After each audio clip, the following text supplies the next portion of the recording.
नमस्कार साथियों, कैसे हैं आप लोग? आशा करता हूँ कि आप लोग अच्छे होंगे और अपनी पढ़ाई बहुत अच्छे से कर रहे होंगे। तो बात करते हैं अब अपने टॉपिक की, जो था अपना मेज़रमेंट। यानी मेज़रमेंट का आपकी जो थ्योरी हो गई थी, लगभग-लगभग वो पूरी कवर हो गई थी। अब हमें जो मेज़रमेंट से बनने वाले जो सवाल हैं, उन सवालों को कवर करना था। ठीक है? तो चलते हैं मेज़रमेंट से बनने वाले सवालों की तरफ। और आपको बता दें कि जो मेज़रमेंट से बनने वाले सवाल हैं, जो प्रीवियस ईयर में क्वेश्चन पूछे गए थे, उन क्वेश्चनों को हम यहाँ पर लेके आए हैं। क्लियर है? तो चलो बढ़ते हैं आगे। पहला सवाल है आपका, 1 इंच में कितने सेंटीमीटर होते हैं? 1 इंच में कितने सेंटीमीटर होते हैं? तो सबसे पहले बात करते हैं इंचेस की। तो जो 1 इंच यानी आपने ये पढ़ा हुआ है, किसका मात्रक है? यानी ये आपका जो मात्रक है, वो आपका लंबाई का मात्रक है। किसका? लंबाई का मात्रक है। ये आपका किसका? लंबाई का मात्रक है। और आपके लंबाई के मात्रक में जो 1 इंच, यानी 1 इंच में कितने सेंटीमीटर होते हैं? तो आपके 1 इंच में 2.54 सेंटीमीटर होते हैं। ये आपको मैंने पहले ही जब थ्योरी कवर करवाई थी, ये तब कवर करवा दिया था। क्लियर है साथियों? तो आपके 1 इंच बराबर कितना होते हैं? 2.54 सेंटीमीटर। क्लियर? अगले सवाल की तरफ बढ़ते हैं। अगला सवाल है, एक समुद्री मील लगभग बराबर होता है। यानी समुद्री मील की बात करते हैं, तो जो आपका समुद्री मील है यानी नॉटिकल मील, ये क्या है? ये भी एक लंबाई का मात्रक है। यानी ये होता है कि जहाज द्वारा तय की गई दूरी या चली गई दूरी। तो आपकी कितनी होती है? यानी ये थी आपकी 1 नॉटिकल मील। एक समुद्री मील, एक समुद्री मील बराबर जो थी, वो आपकी थी कितनी? 1852 मीटर। यानी आपकी जो मीटर में थी वो कितनी थी? 1852। और इस 1852 को मीटर से किलोमीटर में बदलने के लिए आपको 1000 से क्या करना पड़ेगा? भाग। तो 1000 से जैसे ही भाग करेंगे इसमें, तो क्या हो जाएगा? ये आपका 1.852 किलोमीटर। तो आपका राइट आंसर क्या हो जाएगा? 1.852 किलोमीटर। क्लियर है साथियों? तो अगला सवाल है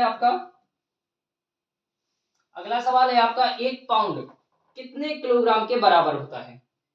एक पाउंड, जो ये भी क्या है आपकी, किसकी?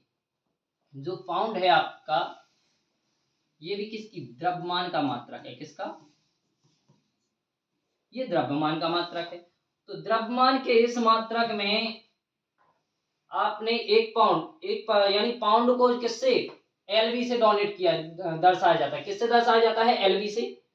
तो जो आपका 1 पाउंड है, वो आपका होता है 0.454 किलोग्राम के बराबर होता है। कितने के बराबर होता है?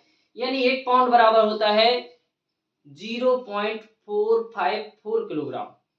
हमने इसके बारे में पहले बता चुके हैं कि इसका जो, जैसे आप अगर मान के चलो किसी अदर कंट्री से आप कुछ वस्तुएं या फिर कुछ मटेरियल जो वहां से मंगाते हैं, तो वहां पे जो इसका मापन किया जाता है वो पाउंड में किया जाता है। और अपने जो इंडिया में है, तो इंडिया में द्रव्यमान यानी किलोग्राम में किया जाता है।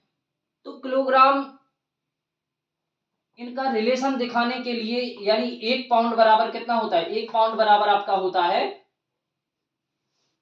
0.454 किलोग्राम। क्लियर साथी? अगले सवाल की तरफ बढ़ते हैं। अगला सवाल है, 1 टन बराबर होता है, 1 टन इज इक्वल टू। तो सबसे पहले आपने देखा होगा, ये जो टन है यानी वजन, ये किलोग्राम है, ये भी आपका द्रव्यमान का मात्रक है। तो अमूमन आपने जो देखा है कि किलोग्राम और 1 किलोग्राम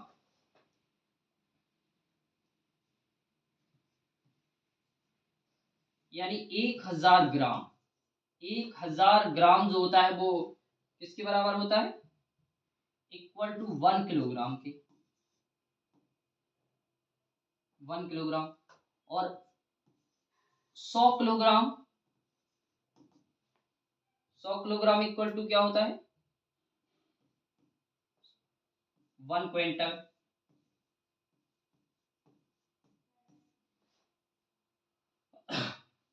और आपका 10 क्विंटल, 10 क्विंटल इक्वल आपका होता है 1 टन। तो यानी देखा जाए तो इसकी मात्रा 100 किलोग्राम हो जाएगा 1 क्विंटल, और 10 जब क्विंटल होंगे तो आपका हो जाएगा 1 ton.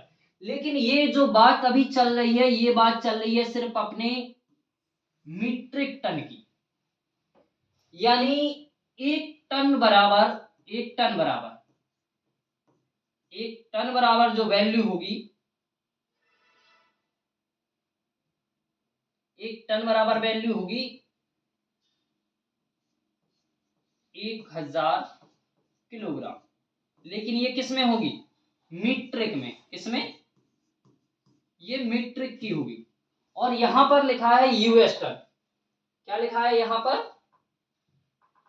US ton, US ton. तो यूएस टन में जो वैल्यू होती है वो कितनी होती है? 907.184 किलोग्राम। यानी एक यूएस टन बराबर कितना होता है? 907.184 किलोग्राम। क्लियर साथियों? अगले सवाल की तरफ बढ़ते हैं। अगला सवाल है आपका, सेक एक इकाई है जिसका उपयोग मापने के लिए किया जाता है। यानी सेक, हमने आपको बताया है कि सेक जो है वो किसकी इकाई है? ये जो आपकी सेक है ये समय का मात्रक है। किसका मात्रक है? समय का मात्रक। किसका मात्रक है? समय का। तो आपका राइट आंसर क्या हो जाएगा? समय। क्लियर साथियों? अगला सवाल है आपका, 1 औंस बराबर है। तो जो आप औंस है, औंस को जो प्रदर्शित किया जाता है वो आपका ओजेड से प्रदर्शित किया जाता है। और ये भी किसका मात्रक है? औंस। ये भी आपका द्रव्यमान का मात्रक है। किसका? द्रव्यमान का मात्रक है। अब इस द्रव्यमान के मात्रक में जो 1 औंस की वैल्यू होती है ग्राम में, तो वो कितनी होती है? वो होती है आपकी 28.35 किलोग्राम। क्लियर? यानी 1 औंस बराबर होता है आपका 1 औंस ओजेड इक्वल 2.835 ग्राम। यानी आपकी 1 औंस की वैल्यू कितनी होती है? 28.35 ग्राम। क्लियर? अगला सवाल, अगला सवाल आपका है, निम्नलिखित में से कौन द्रव्यमान की इकाई नहीं है? यानी जो आपके सामने ऑप्शंस हैं इनमें से जो यूनिट नहीं है, is not a unit of mass. यानी मास की कौन सी यूनिट नहीं है? तो आपने अभी तक जो पढ़ा है, ये टन भी किसकी है? द्रव्यमान की है। किसकी है? द्रव्यमान। तो जो आपकी ये द्रव्यमान की है, औंस भी आपकी द्रव्यमान की अभी पढ़ी आपने, पाउंड भी द्रव्यमान की है, और टन भी किसकी है? द्रव्यमान की है। क्या है? यूनिट्स हैं। और जो आपकी बैरल है, ये बैरल आपका क्या हो जाएगा? Right answer. क्योंकि बैरल द्रव्यमान की इकाई नहीं है, बैरल आपकी जो इकाई है वो है आपकी आयतन की। किसकी है? आयतन का ये मात्रक है। ये किसका मात्रक है? आयतन का। तो आपका राइट आंसर क्या हो जाएगा? आपका राइट आंसर हो जाएगा बैरल। क्लियर साथियों? अगले सवाल की तरफ बढ़ते हैं। अगला सवाल है, 1 मीट्रिक टन कितने किलोग्राम के बराबर होता है? अभी हमने पिछले सवाल में सॉल्व करके बताया था कि आपका जो मीट्रिक टन होता है वो मीट्रिक टन आपका एक टन बराबर कितना होता है 1000 किलोग्राम, यानी एक टन में जो किलोग्राम का वजन होता है वो होता है आपका 1000 किलोग्राम। तो आपका राइट आंसर क्या हो जाएगा यहाँ पे, आपका राइट आंसर हो जाएगा 1000 किलोग्राम। क्या हो जाएगा आपका राइट आंसर, 1000 किलोग्राम आपका राइट आंसर हो जाएगा। और वहीं यूएस टन की बात की जाए तो ये यूएस टन में होता है, कितने, कौन सी उसमें, यूएस टन में। यूएस टन में कितना होता है 907.184 किलोग्राम। क्लियर। अगले सवाल की तरफ बढ़ते हैं। अगला सवाल है पाउंड और ऑन्स में, ऑन्स के बीच क्या संबंध है, यानी ऑन्स और पाउंड के बीच क्या दर्शाना है, रिलेशन, इन दोनों के बीच क्या रिलेशन है। तो रिलेशन की बात की जाए तो हमने आपकी जो पिछली क्लास थी उसमें ये थी, इसकी थ्योरी कवर करवाई थी, उसमें बताया था जब गया है कि जो पाउंड है, पाउंड को दर्शाया जाता है एलबी से, किससे, एलबी से। 1 एलबी इक्वल टू कितना होता है, ये आपका होता है 16 ऑन्स, यानी 1 पाउंड की वैल्यू रहती है वो आपकी रहती है 16 ऑन्स, यानी एक पाउंड बराबर 16 ऑन्स होता है। तो आपका राइट आंसर क्या हो जाएगा, आपका राइट आंसर हो जाएगा सी। क्लियर साथियों। अगले सवाल की तरफ पढ़ते हैं। अगला सवाल है ग्रेन। ग्रेन यानी ग्रेन को क्या कहा जाता है, दाना भी कहा जाता है। क्या कहा जाता है, यानी दाने का, किसका, दाने का अनुमानित वजन कितना होता है। देखो अब बात करते हैं ग्रेन की। तो जो कुछ आपको यूनिट्स ऐसी मिलेंगी कि जिसे आप थ्योरी से कवर नहीं कर सकते, यानी आपको उनकी वैल्यू याद करनी ही पड़ेगी। ये वैल्यू आप थ्योरी में कवर नहीं कर सकते, ना इसकी कवर की जा सकती है। तो डायरेक्टली आपको वैल्यू क्या करनी पड़ेगी, याद रखनी पड़ेगी। तो आपकी डायरेक्टली वैल्यू जो है 1 ग्रेन की वो आपकी है कितनी, 64.8 मिलीग्राम। क्या है आपकी, 64.8 मिलीग्राम आपकी वैल्यू है। तो आपका राइट आंसर क्या हो जाएगा, आपका राइट आंसर हो जाएगा 64.8 मिलीग्राम। क्लियर साथियों। अगले सवाल की तरफ बढ़ते हैं। अगला सवाल है आपका 1 स्टोन इज इक्वल टू, यानी एक पत्थर बराबर कितना होता है, यानी आपको 1 स्टोन इक्वल कितना बताना है, कितना पाउंड, ये बताना है आपको पाउंड में। तो ये भी मैंने बताया सेम स्टैंडर्ड साइज है, स्टैंडर्ड मान है, यानी इनको आपको याद करना ही पड़ेगा।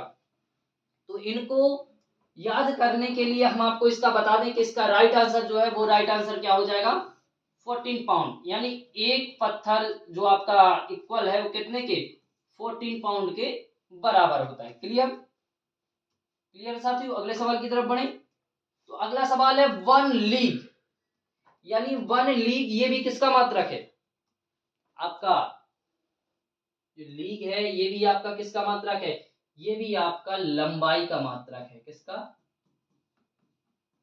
लंबाई का मात्रक है। तो लंबाई के इस मात्रक की जो एक लीग की वैल्यू होती है वो आपकी होती है 3 मील, यानी 3 मील। और आपको मील का बता ही दिया कि एक मील में कितना होता है 1 mile equal to 1 mile, 1 mile equal to कितना होता है 1600 मीटर। एक मील की जो वैल्यू होती है वो मीटर में कितनी होती है 16। और अगर इसकी बात की जाए मील की तो 3 मील मिलाकर क्या हो जाएंगे, एक लीग होगा। क्लियर। अगले सवाल की तरफ बढ़ते हैं। अगला सवाल है एक 1 dram equal is equal to, यानी जो एक ड्राम की जो वैल्यू है वो कितनी है। तो अभी मैं बार बार कह रहा हूं, जो अभी तक आपने ये जो क्वेश्चन अभी तक नहीं देखे होंगे, क्योंकि कि अब अपन लोग जो बात कर रहे हैं ना ELP CBT 2 की बात कर रहे हैं, यानी लेवल बहुत ऊपर है, यानी बहुत लेवल बढ़ाकर यहाँ पर क्वेश्चन पूछे जाते हैं, भर भर के क्वेश्चन यहाँ से आते हैं। तो आपको इनका डेटा याद करना ही पड़ेगा।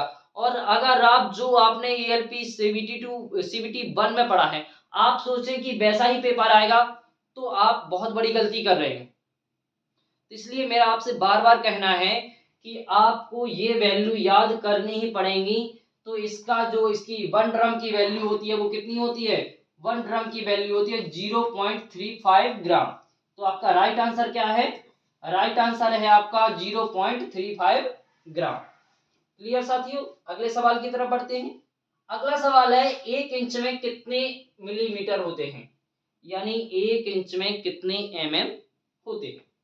तो देखो, हमने अभी जो पिछला क्वेश्चन कवर किया था उस क्वेश्चन में क्या पढ़ा था? उस क्वेश्चन में पढ़ा था कि एक इंच इक्वल टू 2.54 सेंटीमीटर, यानी 1 इंच में कितने होते हैं? 2.54 सेंटीमीटर होते हैं। और आपको सेंटीमीटर को किस में करना है? मिलीमीटर में कन्वर्ट। तो आपको बता दें 1 मिलीमीटर सॉरी 1 सेंटीमीटर बराबर होते हैं 10 मिलीमीटर। तो आपको क्या करना है? इसको कन्वर्ट करना है। कन्वर्ट किस में करना है? मिलीमीटर में। तो सीधी बात कि आप इसमें क्या करिए, 10 से मल्टीप्लाई कर दीजिए। 10 से मल्टीप्लाई करेंगे तो आपका आ जाएगा कितना?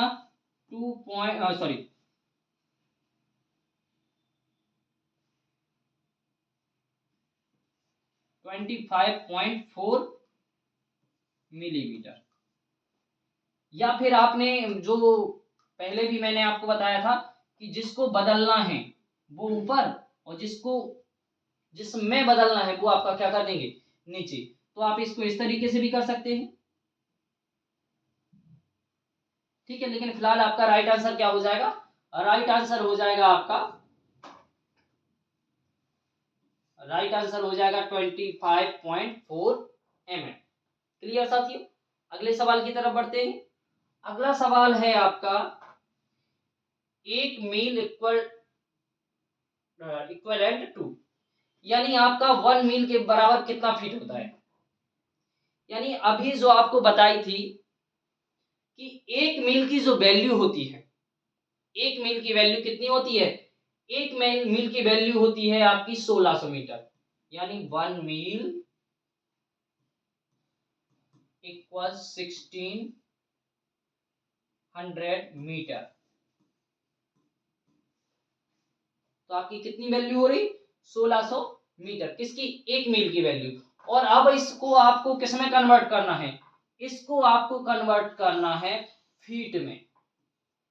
तो फीट में जो कन्वर्ट करने पर जो आपकी वैल्यू आएगी वो आएगी आपकी 5280 फीट। या तो चाहे आप कन्वर्ट कर लीजिए, कन्वर्ट करने पर भी कितना आएगा? 5280 फीट। यानी 1 मील बराबर कितना होता है? 5280 फीट। क्लियर साथियों? अगले सवाल की तरफ बढ़ते हैं। अगला सवाल है 1 फुट बराबर होता है, 1 फुट में कितने इंच होते हैं? तो ये आपने पहले ही पढ़ा है। तो 1 फीट बराबर कितना होता है? आपका राइट आंसर क्या हो जाएगा? राइट आंसर हो जाएगा 1 फीट में कितने इंच होते हैं? 12 इंच।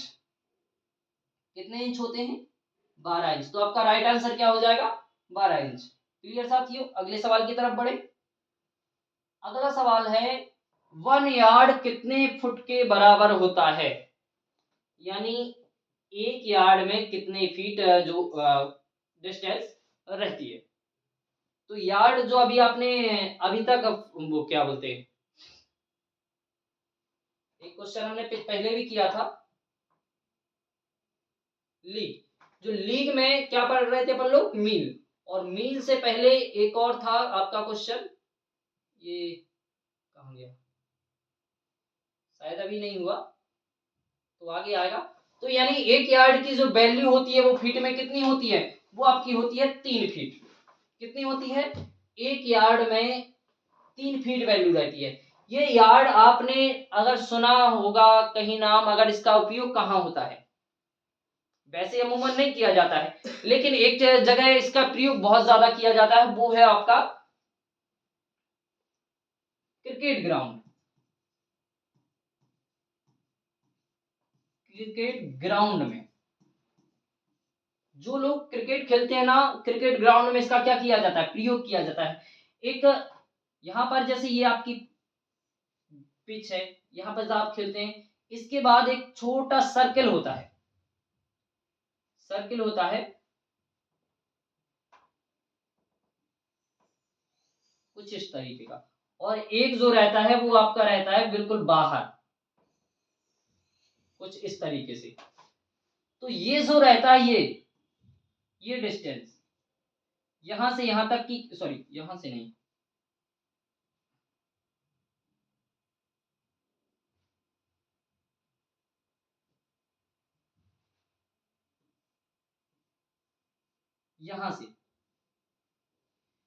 यहां से जो वैल्यू रहती है यहां तक की, यहां से यहां तक की, यहां तक और यहां तक, ये चारों जगह कितनी रहती है, 30 यार्ड। कितना होता है, 30 यार्ड। यानी 30 यार्ड समझ लीजिए आपकी 90 फीट, 90 फीट क्या रहती है इसकी लंबाई रहती है। तो यार्ड का प्रयोग कहां किया जाता है, इस ग्राउंड की डायमेंशन करने में। तो डायमेंशन के लिए आपको बता दें कि ये आपका किसका मात्रक है, ये यार्ड जो है वो आपका लंबाई का मात्रक है। तो आपका राइट आंसर क्या हो जाएगा, आपका राइट आंसर हो जाएगा 3 फीट। क्लियर साथियों, अगले सवाल की तरफ बढ़े। अगला सवाल है, निम्नलिखित में से लंबाई की सबसे छोटी इकाई कौन सी है, यानी लंबाई की सबसे छोटी इकाई, यानी लेंथ की जो यूनिट है वो आपको सबसे छोटी यूनिट ज्ञात करनी है, कौन सी है। तो सबसे पहले बात की जाती है इंच की। तो 1 इंच, अभी आपने पढ़ा है 1 इंच इक्वल कितना होता है, 2.54 सेंटीमीटर। ठीक है, यानी 1 इंच बराबर कितना होता है, और 1 सेंटीमीटर बराबर होता है आपका कितना, 1 सेंटीमीटर इक्वल 10 mm। तो ये तो बड़ी है फीट, यानी 1 फीट में कितने होते हैं, 1 फीट,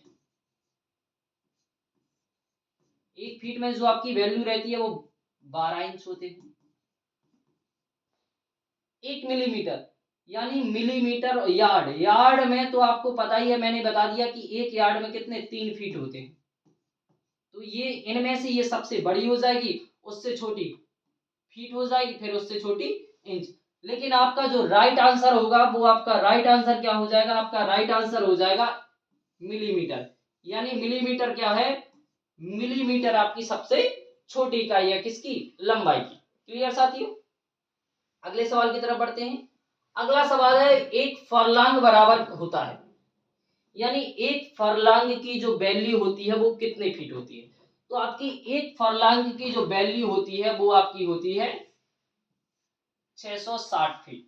क्लियर साथियों, और हर क्वेश्चन पे जैसे ही आपकी वैल्यू आती है, ऐसी वैल्यू जैसे थ्योरी में कवर नहीं किया गया, तो मैं आपको बार बार बोल देता हूं कि ये थ्योरी आपको ये डेटा याद करना ही पड़ेगा। क्लियर साथियों, तो आपका राइट आंसर क्या हो जाएगा, राइट आंसर हो जाएगा आपका 660 फीट। क्लियर, अगले सवाल की तरफ बढ़ते हैं। अगला सवाल है, एक चैन बराबर होता है, 1 चैन इज इक्वल टू, ये आपको बताना है गज में। तो गज, गज जो आपका होता है उसमें 1 चैन की वैल्यू होती है, कितनी होती है, 22 गज। कितनी होती है, 22 गज। यानी ये भी आपका याद करने योग्य डेटा है, यानी सीधा आपको क्या करना पड़ेगा, इसको याद करना पड़ेगा। क्लियर, अगले सवाल की तरफ बढ़ते हैं। इससे पहले आपका इसका राइट आंसर क्या हो जाएगा, राइट आंसर हो जाएगा आपका 22 गज। आपका अगला है बैरल, 1 बैरल ऑयल, यानी ऑयल समझ रहे, ऑयल को किसमें मापा जाता है, आयतन में। तो आपकी ये जो वैल्यू हो जाएगी, जो सॉरी ये मात्रक हो जाएगा, ये आपका किसका हो जाएगा, आयतन का। किसका रहेगा मात्रक, आयतन का। तो आपका आयतन का जो मात्रक है वो बैरल है। तो एक बैरल बराबर कितना होता है, तो 1 barrel equal to 1 barrel, 1 barrel equal to कितना होता है, ये अभी हमने पढ़ा था 158.987 लीटर क्या होता है, ये आपकी किसकी वैल्यू है, 1 बैरल की। लेकिन इसमें जो दी गई है अप्रोक्स वैल्यू यानी लगभग दी गई है, तो लगभग में जो हम करते हैं वो आपके कर देते हैं कितना, लगभग में आपकी करते हैं 159 लीटर। तो आपका राइट आंसर क्या हो जाएगा, राइट आंसर हो जाएगा आपका 159 लीटर, 159 लीटर 1 बैरल इक्वल। ठीक है, क्लियर। अगले सवाल की तरफ बढ़े। तो अगला सवाल जो आपका है 1 गैलन यूएस कितने लीटर के बराबर होता है। अभी जो गैलन है वो कहाँ का है, यूएस का। तो यूएस में जो वैल्यू होती है 1 गैलन की वो कितनी होती है, वो होती है आपकी 3.785 लीटर। यानी आपका राइट आंसर क्या हो जाएगा, राइट आंसर हो जाएगा 3.785 लीटर। क्लियर। अगले सवाल की तरफ बढ़े। तो अगला सवाल है आपका, एक अमेरिकी गैलन में कितने द्रव औंस होता है, द्रव यानी लिक्विड फ्लूइड, कितने औंस होता है, यानी कितने औंस द्रव होता है किसमें, अमेरिकी गैलन में। और गैलन भी किसका मात्रक है आपका, गैलन भी आयतन का मात्रक है, किसका, आयतन का। क्लियर। तो जो आपका राइट आंसर हो जाएगा, राइट आंसर आपका हो जाएगा क्या, 128 औंस। औंस को जो प्रदर्शित किया जाता है वो किससे किया जाता है, ओजेड से, किससे, ओजेड से। क्लियर। तो आपका राइट आंसर हो गया 128 औंस। अगले सवाल की तरफ बढ़े। अगला सवाल है 1 क्वार्ट और 1 गैलन यूएस के बीच संबंध, यानी जो अभी आपने गैलन पढ़ा है इसके और क्वार्ट के बीच क्या करना है, संबंध दर्शाना है। तो आपका जो संबंध है वो आपके 1 गैलन बराबर कितना होता है, 4 क्वार्ट्स होता है। तो आपका राइट आंसर क्या हो जाएगा, राइट आंसर हो जाएगा 1 गैलन बराबर 4 क्वार्ट। क्लियर साथियों।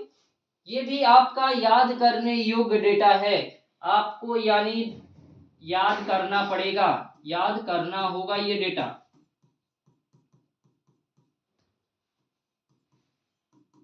अगर आपको ELP CBT2 क्या करना है,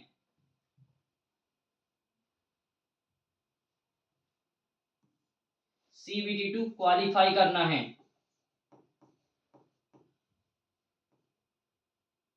क्वालिफाई करना है तो क्या करना पड़ेगा, आपको ये डेटा याद करना पड़ेगा। क्लियर साथियों।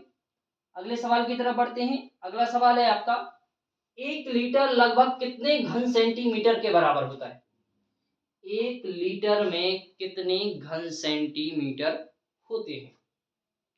तो ये लगभग लगभग मेरे हिसाब से जो भी तैयारी कर रहे होंगे, जो CBT2 की तैयारी कर रहे होंगे या जिन्होंने तैयारी की होगी, उनको ये पता होगा कि 1 लीटर बराबर जो आपका होता है वो कितने घन सेंटीमीटर होता है, 1000 घन सेंटीमीटर होता है। क्लियर साथियों। तो आपका राइट आंसर क्या हो जाएगा, और राइट आंसर हो जाएगा आपका 1000 घन सेंटीमीटर। तो ये आपके कुछ बनने वाले जो अच्छे बढ़िया सवाल थे, हमने वो मेजरमेंट से कवर कर लिए हैं। अब यानी लगभग लगभग जो इसी प्रकार से क्वेश्चन पूछे जाते हैं हर एग्जाम में, तो आप इसे अच्छे तरीके से रिवाइज कर लीजिए, एक बार और कर लीजिए कवर। और हम इसके बाद अगली जो अगला लेवल है आने वाली जो क्लास में, यानी ऐसे ही लेवल से हम लोगों को पढ़ना है ELP CBT2 के लिए। और आपको अगर हमारी क्लास अच्छी लगी हो, अगर मेरा पढ़ाया हुआ समझ में आ रहा है, अच्छा लग रहा है, तो आप चैनल को सब्सक्राइब कर लीजिए और बेल आइकन जरूर प्रेस कर दीजिए, जिससे हमारी आने वाली अगली वीडियो की नोटिफिकेशन आप तक पहुंच सके। जय हिंद साथियों।